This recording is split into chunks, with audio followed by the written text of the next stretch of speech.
तर छत्रपती संभाजीनगरमध्ये एक धक्कादायक प्रकार समोर आला। गुन्हेगारांचा नंगा नाच या ठिकाणी पाहायला मिळतोय, कारण रोमियोंच्या त्रासाला कंटाळून एका अल्पवयीन मुलीने आत्महत्या केलेली आहे। मुलीच्या आत्महत्येनंतर कुटुंबाला आरोपीच्या भावाकडून धमक्या देण्यात आल्या। तलवार आणि बंदूक दाखवत पीडित कुटुंबाला धमकावण्याचा प्रयत्न करण्यात आला आहे। आज जेल कल बेल फिर वही पुराना खेल असं म्हणत ही धमकी देण्यात आली। या धमकीचा व्हिडिओ देखील आता समोर आलेला आहे। पीडित कुटुंबाला जीव मुठीत धरून आता जगण्याची वेळ आली आहे, तर आरोपी भाऊ जेलमध्ये गेल्याच्या रागातून कुटुंबाला मारण्याची धमकी दिली जाते। पीडितांच्या घरासमोर येऊन पीडितांना शिवीगाळ केली जाते।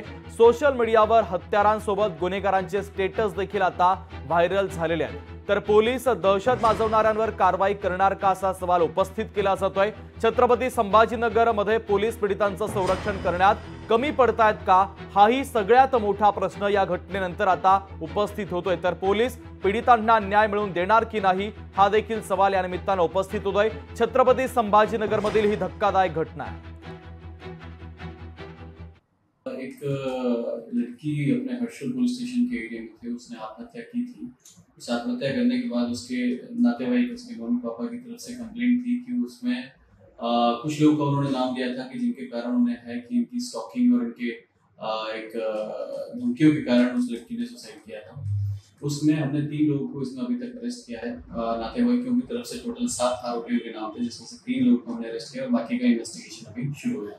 लड़की 17 साल की थी और परिजनों की तरफ से उसमें मोलेस्टेशन की भी कंप्लेंट थी, इसलिए पॉक्सो का भी कायदा उसमें ऐड किया गया। काही गावातील मुस्लिम समाजातील काही तरुण त्यांनी जाणीवपूर्वक तिला ब्लॅकमेलिंग करून, तिला छेडछाड करून तिला आज मरण्यास प्रवृत्त केलेला आहे। कारण की ती रक्षाबंधनासाठी वडील तिला गावी घेऊन आले आणि तिला आल्यानंतर बऱ्याच पद्धतीनं टॉर्चिंगसुद्धा चालू झाली।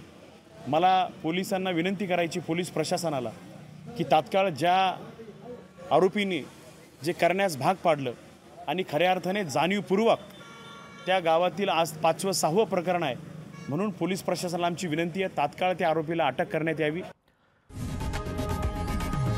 लोकशाही मराठी ऐका, पहा, जागरूक रहा।